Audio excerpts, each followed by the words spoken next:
tozali kotalela bino na miso ya bonzambe na miso ya bomoto te.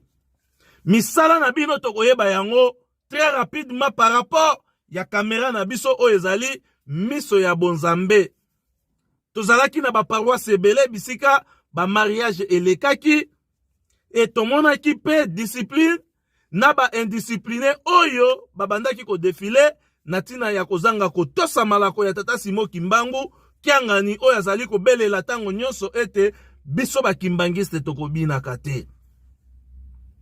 Et dimanche ngonga pe ebetamaki tolekaki na ba paroisse ebele na caméra na biso pona ko vérifier ndenge nini évolution ya bana ya tata Simon Kimbangu par rapport ya malako oyo ba papa ba pesaki biso oyo tolobaki pe tozali ko cesse koloba te défilé ezali mabina te batata ba mama.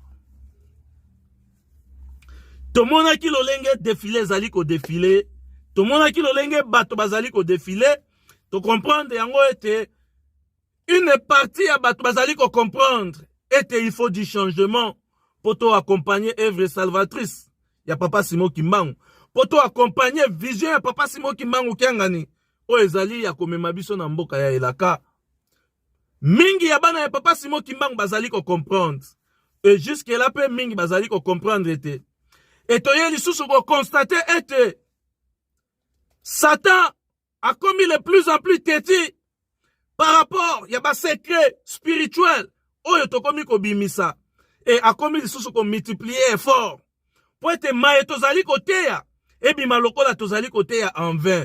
Baye babinaka babatisi bamatisi lisusu degré ya kobina e baye babinaka bamatisi lisusu vitesse ya kobina pona kolakisa biso baye tozali koteya ete défilé ezali mabina te tozali kosala musala ya punda. Batata ba mama tozali na tango ya domination e biso ba analyse tolobi mutu ya mabe ya kodomine biso te, bato na soloka pe bakodomine biso te.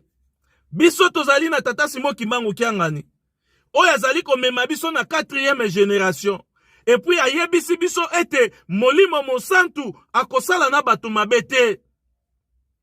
E yona ngai tobiangami bana ya tata Simon Kimbangu posa na biso ezali ete tomema changement na kati na etonga ya tata Simon Kimbangu.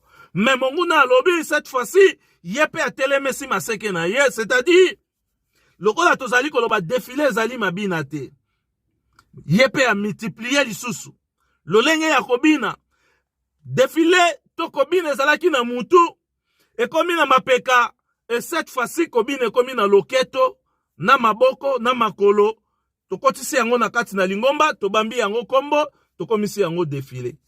Mais biso ba analyste spirituel to détecter yango ete wana ezali défilé te ezali mabina. Et le système en soi ezali ko evre na miso ya banganga nzambe, ezali ko evre na miso ya ba surveillant, ezali ko evre na miso ya ba service sécuritaire oyo ezali pona protection ya œuvre salvatrice ya papa Simon Kimbangu oyo tobengi yango église kimbangiste. Discipline et harmonie spirituelle pendant les défilés. Yango tokomeka kolobela lelo na oyo etali discipline na harmonie spirituelle pendant ba défilé oyo kosalemaka na kati na lingomba na biso. Batata ba mama, lingomba oyo ezali lingomba ya molimo mosantu eutaki na likolo ekiti na se, nzambe ya kiti afandi kati na biso e biso tozali ba angelu tozali ko evre na nzambe na kati na lingomba na mokili oyo ya se. Yango oyo ki mokanda mo nzambe elobi ete molimo mosantu akokita akofanda na bino.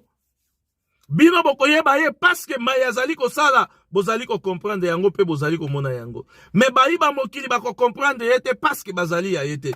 Biso tozali ya tata Simon Kimbangu kiangani e biso tozali fruit ya banvola misato e biso tozali pe fruit accomplissement ya promesse oyo tata Simon Kimbangu ayaki nango. C'est-à-dire tozali ko luka koyeba posa ya nzambe e tozali ko yekola ndenge ni tokoki ko s'appliquer po ete to sepelisa nzambe par rapport ya posa na ye po ete bilaka na ye ekokisama.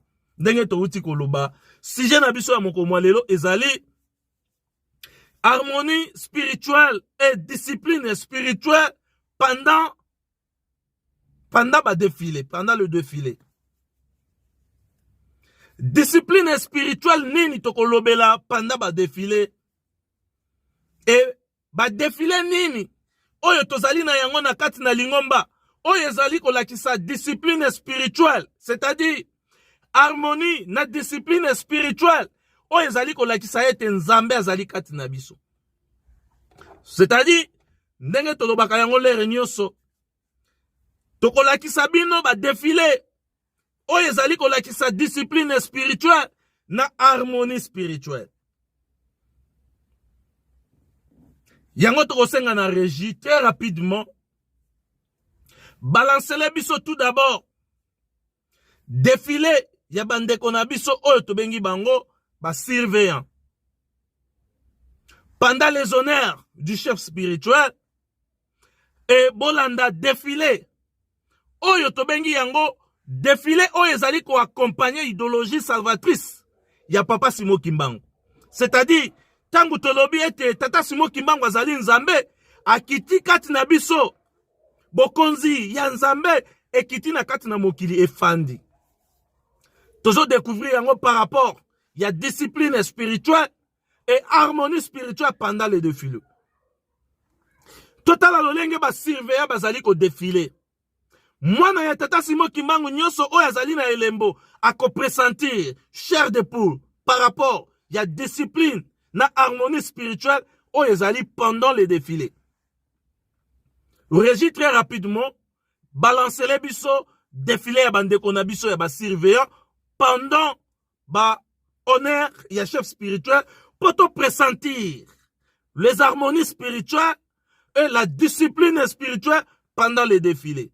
Et si ka posa na biso ezali to mema makambu ya Tata Simon Kimbangu na kati ya sainteté, parce que tangu bato bazali koloba ete Tata Simon Kimbangu azali nzambe e bon nzambe wana il faut emonana na kati na misala na biso.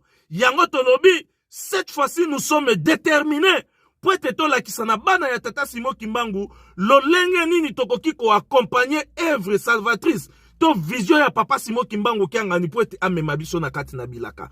Nyoso oyo ezali lokola ba divagation, c'est-à-dire misala oyo mongu na satana yaki kokotsa na kati na lingomba. Lolenge oyo tolingi tokomisa makambo mosusu na kati na lingomba. Lolenge wana nyoso tozali kolongola yango. Cette fois-ci ezali moment ya domination. C'est-à-dire Papa Simon Kimbangu alobi tangu oyo ezali tangu ya bana ya nzambe, c'est-à-dire yona ngai motozali na elembo. Yona ngai motozali na elembo ya Tata Simon Kimbangu. Opesa meli nguya wana ya ko dominer misala ya mabe. C'est-à-dire oyo nyoso ezali ya mabe pembeni na yo. Oyo nyoso ezali ya mabe na kati na lingomba ko contribuer na yango te. Il faut dominer. Ba oyo bazali ko salela mabe, il faut to dominer bango. Toko dominer bango na nini? Place yo ezali ko imposer yo sala mabe sala malamu. Ils seront dominés sur cette décision-là. C'est-à-dire, place yo bazali ko tinda yo sala mabe, yo sala malamu. Bakozala dominer parce que tango ezali tanabiso ba etopesa meli bilembo ya ko sala malamu. Nous sommes contraints ya ko changer bizali na biso. Tango balobi défilé ezali mabina te, zwa décision. Dominer monguna, la kisa ete tango ezali tango ya Tata Simon Kimbangu. Tango ezali tan ya bae bazali na bilembo. Bae bazali ko memayo na mulongo, soki azali ko bina longwa na mulongo wana. Tika ye ya sala ye moko, tika ye ya bina ye moko, il sera dominé. Akomona yango ete je suis dévalorisé, nazali dominé, donc je dois cesser à danser, je dois cesser yakobina na kati ya lingomba ya Tata Simon Kimbangu. Parce que il faut prendre conscience. Ya makambu o bazali kote ya biso. Papa si a lobby yango défilé zali mabina te. Yona ngai décision nini tozali kozwa. Po ete bae bazali komema biso na milongo ya kobina. To pamela bango. Toko pamela bango na nini? Tika mulongo wana. Tika ye kende ye moko na mabina na ye. Luka mulongo oyo bato bazali ko respecter ba principe. Ya accomplissement ya mibeko oyo komema biso na bilaka, c'est-à-dire ba principe ya makambo oyo komema biso po ete bilaka ekokisama très rapidement. Tolobi tozali na moment ya domination. totikela mabe nzela te. Ebota na kati, ebota mbuma kati na nzoto na biso, kati na bomoi na biso, et kati na vie spirituelle na biso.